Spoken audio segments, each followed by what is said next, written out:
Saffron colour, এটা হয় post ম্যাচুরিটির ক্ষেত্রে। পোস্ট ম্যাচুরিটিটা ওই যে বললাম যে অ্যামনিওটিক ফ্লুইডটা তখন পরিমাণে কমতে থাকে এবং এটার কালারও কিন্তু চেঞ্জ হতে থাকে 42 উইকস এর পরে।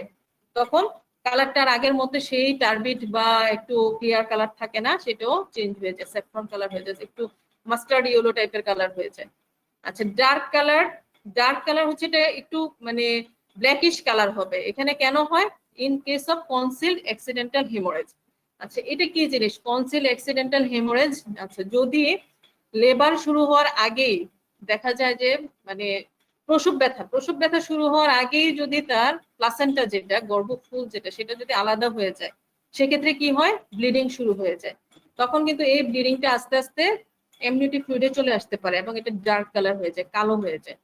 এইটা বললেই হবে যে কনসিলড অ্যাক্সিডেন্টাল হেমোরেজ, অথবা ডেলিভারির আগেই যদি গর্ভফুল আলাদা হওয়া শুরু হয় সেক্ষেত্রে এটা ডার্ক কালার হয়ে যেতে পারে। আরেকটা হচ্ছে ডার্ক ব্রাউন হয়ে যেতে পারে, সেটা হচ্ছে ইন কেস অফ আইইউডি, মানে হচ্ছে ইন্ট্রা ইউটেরাইন ডেথ। বাচ্চা যদি পেটের মধ্যে মারা যায় তখন আমরা বলি ইন্ট্রা ইউটেরাইন ডেথ। এখানে কি হয়? ওল্ড হিমোগ্লোবিন হয়। যদি বাচ্চা এরকম হয় যে 4-5 দিন 7 দিন 14 দিন হয়ে গেছে পেটের মধ্যে মরে আছে, তখন যে বাচ্চার হিমোগ্লোবিন সেটা কিন্তু আর ফ্রেশ না, সেটা ওল্ড হিমোগ্লোবিন, কালার চেঞ্জ হয়ে যায়, তখন এটা ডার্ক ব্রাউন হয়। তাহলে এই তোমরা এত কয়েকটা নাম বলতে পারলেই হবে যে abnormal colour of the amniotic fluid কি কি আছে। সেক্ষেত্রে আমরা মেকোনিয়াম স্টেইন বলতে পারি, এটা সহজ। গোল্ডেন কালারটা যদি কঠিন মনে হয় এটা বলার দরকার নাই, তাহলে গ্রিনিশ ইয়েলো বলতে পারো, ডার্ক কালার এবং ডার্ক ব্রাউন।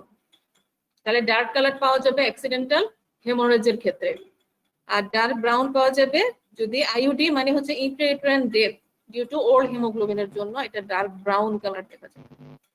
আচ্ছা, এরপর আসি আমরা কম্পোজিশন। অ্যামনিওটিক ফ্লুইডে কি কি থাকে? তাহলে আমরা কি কি পড়লাম এতক্ষণ? অ্যামনিওটিক ক্যাভিটি পড়লাম, অ্যামনিওটিক ফ্লুইডের নরমাল কালার, ভলিউম আর পজিশনটা পড়লাম। এবার আসো, অ্যাবনরমাল কালারও পড়া হয়ে গেল। এবার আসি কম্পোজিশন, মানে একটা অ্যামনিওটিক ফ্লুইডের মধ্যে কি কি থাকে। ওল্ড হিমোগ্লোবিন কি? ওল্ড হিমোগ্লোবিন বলতে বোঝাচ্ছে ফ্রেশ না। একটা বাচ্চা যদি মারা যায়, সেক্ষেত্রে কি আর ওর হিমোগ্লোবিনটা কি নরমালি তৈরি হতে থাকবে? নরমালি তার আরবিসি তৈরি হবে না, আরবিসির মধ্যেই হিমোগ্লোবিন থাকে, আরবিসির একটা কন্টিনেন্ট হিমোগ্লোবিন। পেটের মধ্যে যদি একটা বাচ্চা মারা গিয়ে থাকে তাহলে তার ওর মধ্যে ফ্রেশ কোনো হিমোগ্লোবিন আরবিসি তৈরিও হবে না। আগের যে হিমোগ্লোবিনটা ছিল এটাই থেকে থেকে এটা কালার চেঞ্জ হয়ে যাবে, এটাই ওল্ড হিমোগ্লোবিন। একটা আরবিসির লাইফ সাইকেল কত? 120 দিন। 20 দিন। হ্যাঁ, 120 দিন। এতদিন তো আর যাবে না। প্রতিদিনই কিন্তু আরবিসি তৈরি হতে থাকে, ভাঙতে থাকে, ডেলি ডেলি এরকম হতে থাকে। তখন এই হিমোগ্লোবিনটা আর ভাঙবে না, একই রকমই থেকে যাবে, তখন এর কালার চেঞ্জ হয়ে যাবে। এটাকে বলা হয় ওল্ড হিমোগ্লোবিন, ওল্ড, ফ্রেশ না এগুলো। একটা মারা যাওয়া মানুষের কি হয়? ব্লাড কেমন থাকে? ওর কি আর আগের মতো লাল থাকবে? আচ্ছা, এবার আসো composition. Composition of the amniotic fluid normally কিন্তু ওর ওয়াটারি ম্যাটারটাই বেশি, 98%, containing about 2% solid। তাহলে সলিড পোর্শন হচ্ছে মাত্র 2% আর ক্লিয়ার ওয়াটারি ফ্লুইড থাকবে 98%। আচ্ছা, তাহলে এই যে সলিড পোর্শনটাতে কি আছে? সেখানে ইনঅর্গানিক সল্ট থাকবে, ইউরিয়া, প্রোটিন, কিছু সুগার থাকবে, কিছু পরিমাণ লিপিড থাকবে এবং কিছু হরমোন থাকবে। তাহলে হরমোন গুলো কি কি থাকে? অ্যামনিওটিক ফ্লুইডে প্রোল্যাকটিন থাকতে পারে, ইনসুলিন থাকতে পারে আর গ্রেনিন, এই তিনটে হরমোন থাকতে পারে। আরো কিছু থাকবে কিন্তু এই তিনটেই মেইন, প্রোল্যাকটিন, ইনসুলিন এবং গ্রেনিন। ওই সময় এমনিতেই মায়ের বডিতে এই হরমোনগুলা, এই প্রোল্যাকটিন হরমোন বেশি থাকে। আচ্ছা, তাহলে কন্টেন্ট কি অ্যামনিওটিক ফ্লুইডের? তাহলে 98%ই হচ্ছে ওয়াটারি পোর্শন এবং 2% হচ্ছে সলিড পোর্শন। তাহলে সলিডের মধ্যে হচ্ছে কিছু সল্ট থাকবে, যেমন সোডিয়াম, ক্লোরাইড, পটাশিয়াম, এগুলো থাকতে পারে, ইউরিয়া, প্রোটিন, লিপিড, সুগার। তার মানে প্রোটিন, লিপিড, সুগার আর হচ্ছে কিছু হরমোন থাকবে। আচ্ছা, এই যে অ্যামনিওটিক ফ্লুইডটা, এটা প্রোডাকশনটা কোত্থেকে হচ্ছে? এর আগে তো আমরা দেখলাম যে এটা এখনো ওয়েল আন্ডারস্টুড না, কিন্তু ম্যাটার্নাল এবং ফিটাল কিছু অরিজিন থাকে, এগুলো ধারণা করা হচ্ছে। আমরা এখন এগুলোই দেখবো যে কোত্থেকে আসতেছে এটা প্রোডাকশন এবং রিমুভাল। মানে এটা তো প্রতি 3 ঘন্টা পর পরে চেঞ্জ হচ্ছে, তাহলে 3 ঘন্টা পর পর যে চেঞ্জ হচ্ছে এটা কোত্থেকে তৈরি হচ্ছে আবার কোথায় যাচ্ছে, তাহলে আমরা সেটাই এখন দেখবো। আচ্ছা, তাহলে production of the amniotic fluid, এখানে হচ্ছে মায়ের কিছু অংশ থাকে এবং ফিটাল কিছু অংশ থাকে। তাহলে মায়ের কি? Transition of the maternal serum, তার মানে মায়ের যে ব্লাড, ওখান থেকেও কিছু ব্লাডের কিছু অংশ থাকে সেরাম, ওই সেরাম থেকে কিন্তু অ্যামনিওটিক ফ্লুইড আসতে পারে। তারপরে ট্রানজিটেশন অফ দ্য ফিটাল সার্কুলেশন, বাচ্চার যে সার্কুলেশন সেখান থেকেও অ্যামনিওটিক ফ্লুইড কিন্তু আসতেছে। তারপর আসে কোত্থেকে, secretion from the amniotic epithelium, এই যে আমরা অ্যামনিওব্লাস্ট বা অ্যামনিওটিক সেল যেগুলো পড়লাম সেখান থেকেও কিন্তু কিছু অ্যামনিওটিক ফ্লুইড আসবে। ওখান থেকে যে সিক্রেশন, ওই সিক্রেশনটাই কিন্তু অ্যামনিওটিক ফ্লুইড প্রোডাকশন করবে। তারপরে বাচ্চার যে প্লাজমা, এখানে কিন্তু যে সার্কুলেশনে যে কথাটা ওখানেই কিন্তু চলে আসতেছে যে বাচ্চার প্লাজমা থেকেও কিন্তু অ্যামনিওটিক ফ্লুইড আসতে পারে। তার মানে মায়ের প্লাজমা, বাচ্চার প্লাজমা এবং অ্যামনিওটিক এপিথেলিয়াম, এই তিনটা কথা। আর সাথে কি যোগ হবে, ফিটাল ইউরিন, বাচ্চা কিন্তু পেটের মধ্যে যে প্রস্রাবটা, যে ইউরিনটা, সেটাও কিন্তু অ্যামনিওটিক ফ্লুইডের একটা অংশ। আর হচ্ছে ফিটাল লাং, এটা খুব কম পরিমাণে এখানে থাকে, লাংয়ের যে অংশটা সেটাও খুবই কম পরিমাণে এখানে আসবে। তাহলে maternal serum, foetal circulation, foetal plasma, amniotic epithelium আর হচ্ছে ফিটাল ইউরিন, এই কয়েকটা কথাই মেইনলি বলতে হবে। আচ্ছা, এখন আসলে রিমুভাল, রিমুভালটা কি পরিমাণে হয়, কিভাবে হয়? আচ্ছা, এখানে ফিটাস হবে, এখানে একটা স্পেলিং মিস্টেক আছে, এটা ফিটাস হবে, এ হবে না, এস হবে। Fetus swallows about the 500 to 1000 ml of the liquor every day. তার মানে একটা বাচ্চা কিন্তু এই লাইকার এমনিটা খায়, এই অ্যামনিওটিক ফ্লুইডটা কিন্তু বাচ্চা খায়। তার মানে সেটা খায় এবং তার আবার প্রস্রাব হয়, তার মানে যেটা খাচ্ছে সেটা কিন্তু কমতেছে, আর যে ইউরিনটা সেটা দিয়ে কিন্তু অ্যামনিওটিক ফ্লুইড বাড়তেছে। তাহলে ফিটাস কি করতেছে, প্রতিদিন হাফ লিটার থেকে কিন্তু 1 লিটার পর্যন্ত লাইকার এমনি খেতে পারে, প্রতিদিন এসে সোয়ালো করে গিলতেছে। আর intermembranous absorption of the water and solutes from the amniotic compartment to fetal circulation through the fetal surface of the placenta. আচ্ছা, তাহলে এই যে ফিটাল যে সারফেস অফ দ্য প্লাসেন্টা, ওখানে কি হয়, অ্যামনিওটিক ফ্লুইডটা ওইখান থেকে অ্যাবজর্ব হয়ে যেতে পারে। তাহলে দুইটা জিনিস, একটা হচ্ছে গিয়ে ফিটাল সোয়ালো করতেছে কিছু, আর হচ্ছে গিয়ে কিছু অ্যামনিওটিক ফ্লুইড অ্যাবজর্পশন হয়ে যাচ্ছে fetal surface of the placenta দিয়ে, এটা প্লাসেন্টা সার্কুলেশন, ফিটাল সার্কুলেশনে চলে যেতে পারে অ্যামনিওটিক ফ্লুইডটা। এই দুইটা কথাই। আচ্ছা, এবার আসো ফাংশন, ফাংশনটা কি, অ্যামনিওটিক ফ্লুইডের যে ফাংশন সেটা কি, কি দরকার আমাদের অ্যামনিওটিক ফ্লুইডটা? আচ্ছা, একটা হচ্ছে কি প্রেগন্যান্সির সময় কাজে লাগে, আবার হচ্ছে যখন লেবার পেন স্টার্ট হয়ে যায়, মানে প্রসব ব্যথা যখন শুরু হয়ে যায় তখনও কিন্তু এটা কাজে লাগবে। মানে এটা amniotic cavity plus amniotic fluid দুইটা মিলেই কিন্তু ফাংশনটা হবে।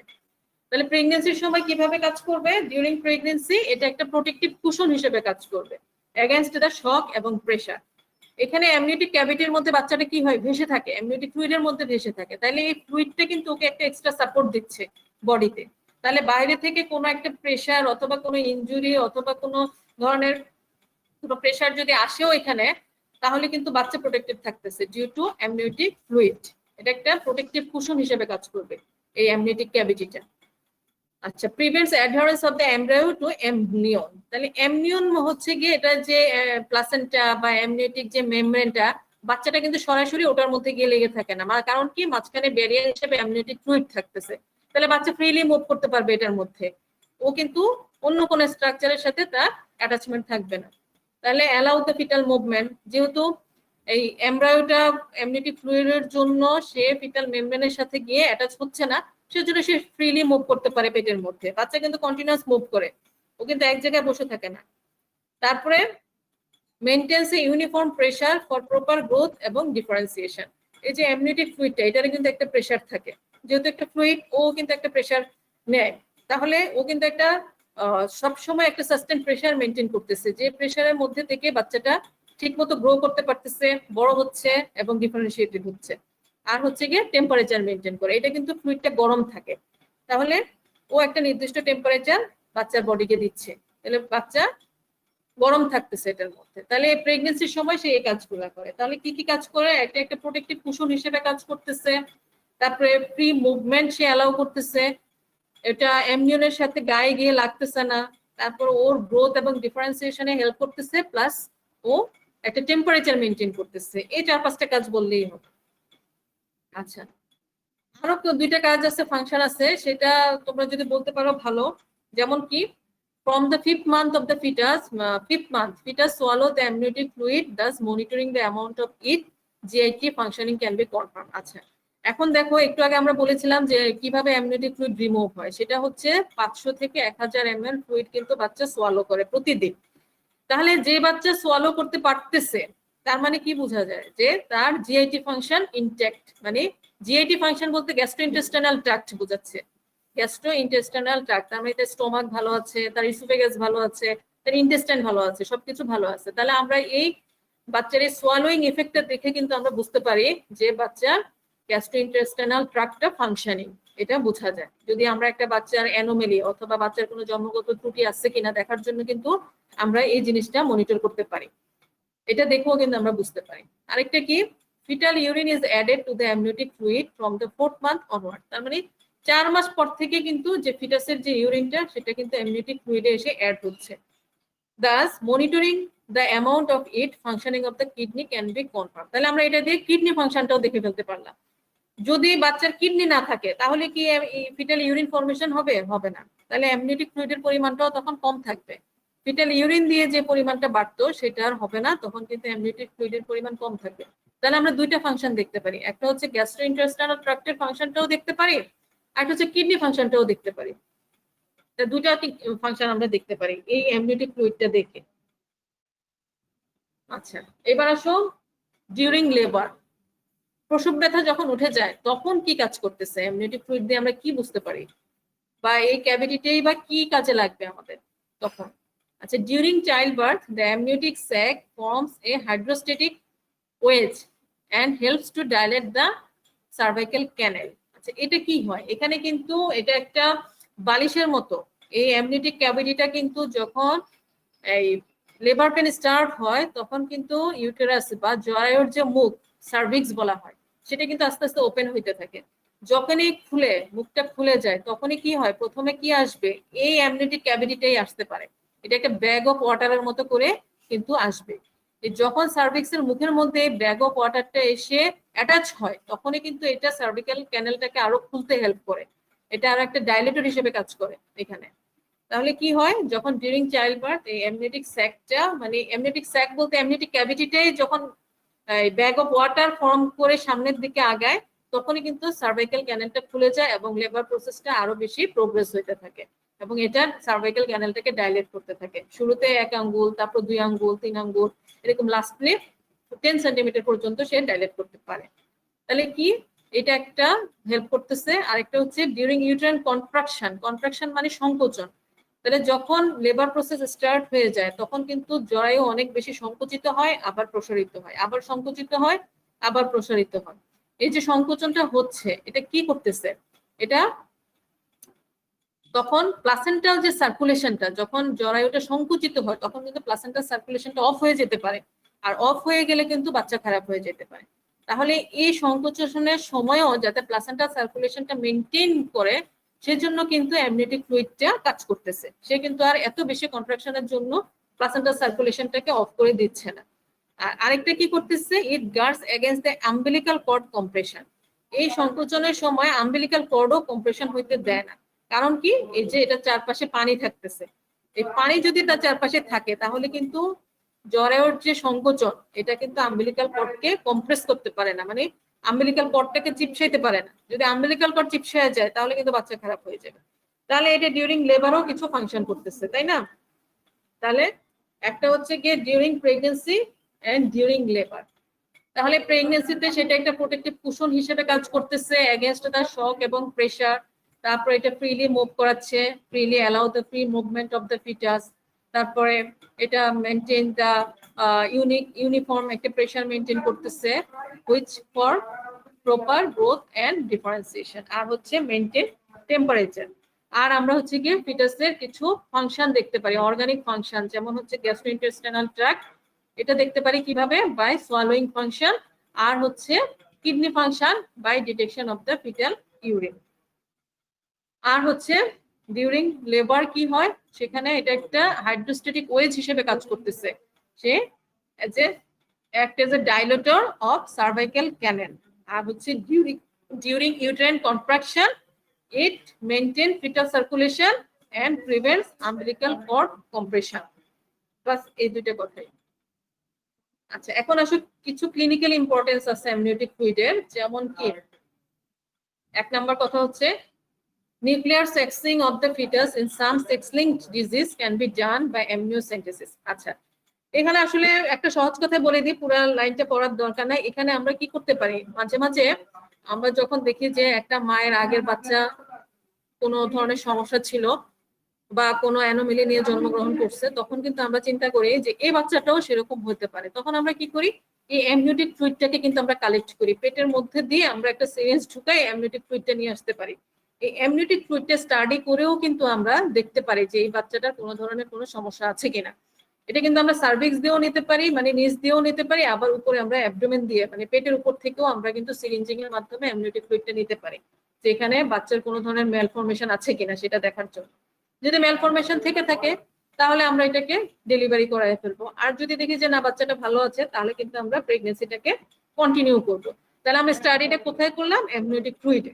আরেকটা স্টাডি করা যায়, যেমন কি কিছু প্রি টার্ম বাচ্চা ডেলিভারি হয়ে যায়, যেমন কি টার্ম আমরা বলি 37 উইকস এর, তাহলে টার্ম, তাহলে তার আগের গুলা কি 36, 35 উইকস, 34 উইকস, সেক্ষেত্রে কিন্তু একটা বাচ্চা প্রিম্যাচিউর, তাই না? একটা বাচ্চা প্রিম্যাচিউর থাকতেছে। এখন আমাদের সবচেয়ে জরুরি কোনটা, ওর লাং ম্যাচুরিটিটা সবচেয়ে জরুরি, মানে তার ফুসফুস ম্যাচুরিটিটা সবচেয়ে জরুরি। একটা বাচ্চা যদি সময়ের আগে জন্মগ্রহণ করে, সেক্ষেত্রে কিন্তু বাচ্চাটার ফুসফুস কাজ নাও করতে পারে, সেক্ষেত্রে কিন্তু বাচ্চাটা নাও বাঁচতে পারে। এই জন্য আমরা কি করি, অ্যামনিওটিক ফ্লুইডটা স্টাডি করেও কিন্তু আমরা দেখতে পারি যে বাচ্চাটার ফুসফুস ম্যাচিউর হয়েছে কিনা। যদি হয়ে যায় তাহলে আমরা অ্যালাউ করতে পারি ফর দ্য ডেলিভারি। এই দুইটা ক্লিনিক্যাল ইম্পর্টেন্স। জাস্ট আমরা কোনো যে যেমন এখানে nuclear sexing of the fetus in the some sex linked disease can be done by amniocentesis, তাহলে এটাকে বলা হয়, এই প্রসিডিউরটাকে বলা হয় অ্যামনিওসেন্টেসিস। এই যে অ্যামনিওটিক ফ্লুইডটাকে কালেক্ট করাটাকে বলা হয় অ্যামনিওসেন্টেসিস করে স্টাডি করা। Aspiration of the amniotic fluid through the cervix and anterior abdominal wall, and in case of the fetal malformation, pregnancy may not be allowed to continue. তাহলে এটা একটা সুবিধা হয়ে গেল যে যে বাচ্চাটা ম্যালফর্ম, সেই ক্ষেত্রে আমরা প্রেগন্যান্সিটা কন্টিনিউ করব না। আর যদি সে সুস্থ থাকে তাহলে আমরা তাকে অ্যালাউ করতে পারি, কারণ তার আগের একটা হিস্ট্রি ছিল হয়তো, সেজন্য আমরা এটা একটা স্টাডি করলাম। আর আরেকটা হচ্ছে যে বাচ্চাটা ম্যাচুরিটিটা দেখার জন্য আমরা এই অ্যামনিওটিক ফ্লুইডটা স্টাডি করতে পারি। আচ্ছা, আরেকটা কি, Intra amniotic instillation of the chemicals. আমরা আবার সিরিঞ্জ দিয়ে কিছু কেমিক্যালস ওখানে আমরা ঢুকাই দিতে পারি অ্যামনিওটিক ফ্লুইডের মধ্যে, কিছু বিষাক্ত কেমিক্যালস, যেটা হচ্ছে গিয়ে শেষ পর্যন্ত অ্যাবর্শন করায় ফেলতে পারবে, যে গর্ভপাত করে ফেলতে পারে। যদি আমরা দেখি যে এই প্রেগনেন্সি আর কন্টিনিউ করা যাবে না, বাচ্চার সমস্যা আছে বা কন্টিনিউ করতে গেলে মায়ের সমস্যা হতে পারে, যেমন হচ্ছে কি মায়ের হয়তো কোনো ধরনের বড় ধরনের হার্ট ডিজিজ আছে, সেক্ষেত্রে যদি সে প্রেগনেন্সি কন্টিনিউ করে তখন দেখা যাবে যে মায়ের ক্ষতি হতে পারে। সেক্ষেত্রে কিন্তু আমরা চাইবো যে এটা ডেলিভারি করায় ফেলতে, মানে যদি 28 উইকস এর আগে ডেলিভারি করায় তাহলে এটাকে আমরা অ্যাবর্শন বলি। তাহলে এটাকে আমরা কিভাবে করতে পারি, এই অ্যামনিওটিক ফ্লুইডের মধ্যে আমরা কিছু কেমিক্যালস ঢুকাই দিতে পারি, সেক্ষেত্রে কিন্তু দেখা যাবে এমনিতেই অ্যাবর্শন প্রসেস স্টার্ট হয়ে যাবে। আরেকটা কি, এক্সেস অথবা less volume of the liquor amnii assessed by the amniotic fluid index. আচ্ছা, এটা হচ্ছে এটা কিন্তু আমরা আল্ট্রাসোনোগ্রামের মাধ্যমেই করতে পারি। যেমন অ্যামনিওটিক ফ্লুইড ইন্ডেক্সটা কি, টোটাল ভলিউমটা আমরা জানলাম যে কতটুকু পরিমাণ আছে, আমরা তো জানি নরমাল পরিমাণ কতটুকু, 800 থেকে 1000 ml। তাহলে এটা যদি হয়, তাহলে এর চেয়ে যদি কম হয় তাহলে আমরা বলতে পারি যে তার কম, আর এর চেয়ে যদি বেশি হয় তাহলে আমরা বেশি ধরে নেব। এটা আমি সামনে আসবে, সেটা তখন আরো ডিটেলস বলবো।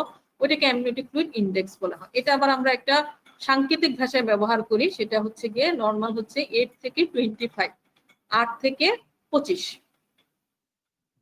সেটা একটা লেংথের মাধ্যমে এটা প্রকাশ করা হয়। এই পরিমাণটাকে একটা লেংথ হিসেবে একটা মাপকাঠি আছে, সেটা তোমরা এখন এত ক্লিয়ার বুঝবা না, কিন্তু জাস্ট এটা ইন্ডেক্সের মাধ্যমেই কিন্তু পরিমাণটাকে হিসাব করা হয়। এবং এটা হচ্ছে কি 8 থেকে 25 হচ্ছে নরমাল, 8 to 25, 8 এর নিচে হলে কম, 25 এর বেশি হলে বেশি, তখন অনেক বেশি ফ্লুইড থাকবে।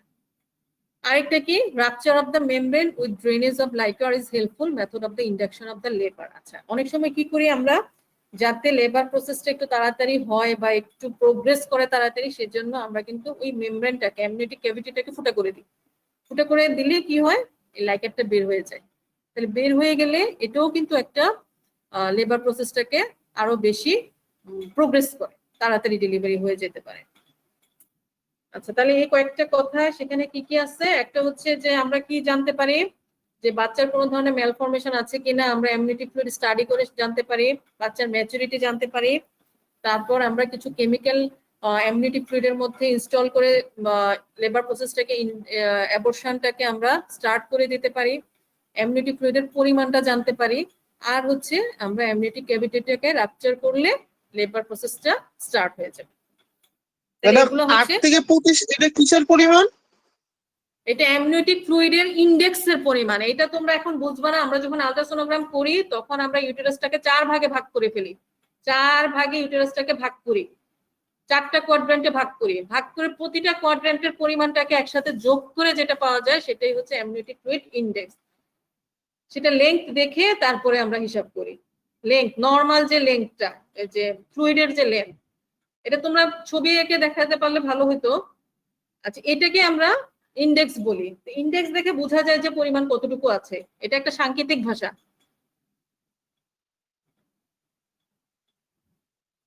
আচ্ছা, তাহলে অ্যামনিওটিক ফ্লুইড কিন্তু এখানেই শেষ, ঠিক আছে? নরমাল যে নরমাল অ্যামনিওটিক ফ্লুইড যেটা, এরপরে আমরা কিন্তু কিছু অ্যাবনরমালিটির দিকে চলে যাব। তাহলে আমরা কি কি পড়লাম এখানে? প্রথম পড়লাম অ্যামনিওটিক ক্যাভিটি। আচ্ছা, অ্যামনিওটিক ক্যাভিটিটা প্রথম পড়লাম, তারপর এটা পজিশন, এটা কি পেরিফেরি, রুফ, ফ্লোর এবং পেরিফেরিটা কেমন, তারপর এটা পজিশনটা কি, অরিজিনটা কোত্থেকে আসতেছে, তারপর এটা দেখতে কেমন, নরমাল কালার কেমন, কোথায় থাকতেছে, তারপর এটা সার্কুলেশনটা কেমন, ভলিউম কত, নরমাল ভলিউম কত উইক্সে কত থাকবে এটা, তারপর ফিজিক্যাল যে ফিচারটা সেটা কি, অ্যালকালাইন থাকবে। আচ্ছা, তারপর অ্যাবনরমাল কালার কোনটা কেন হয়, তোমরা এখান থেকে কয়েকটা কালার বলতে পারলেই হবে, সব বলতে হবে দরকার নাই, বেশি পড়লে অল্প হলেও মনে থাকবে, এটাই আর কি। আর কম্পোজিশন কি, এটার মধ্যে কি কি থাকবে, এটা প্রোডাকশন কোত্থেকে কোত্থেকে হচ্ছে, আর রিমুভাল হয় কোথায় কোথায় যায়। রিমুভাল শুধু দুইটা জায়গায়, শুধু ফিটাস সোয়ালো করে যেটা সেটা রিমুভ হয়, আর হচ্ছে যে fetal surface of the placenta থেকে কিছু অ্যাবজর্পশন হয়ে যাচ্ছে, এই দুইটা জায়গায় রিমুভাল। আর প্রোডাকশন হচ্ছে ফিটাল সার্কুলেশন থেকেও আসবে, ম্যাটার্নাল সার্কুলেশন থেকেও আসবে, ফিটাল ইউরিন আসবে, আর কিছু secretion from the amniotic epithelium.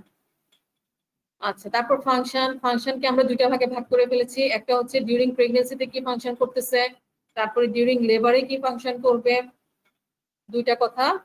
আর হচ্ছে কিছু ক্লিনিক্যাল ইম্পর্টেন্স আছে, আমরা এই অ্যামনিওটিক ফ্লুইডটাকে আমরা ক্লিনিক্যালি কিভাবে ইউজ করি বা এটা নিয়ে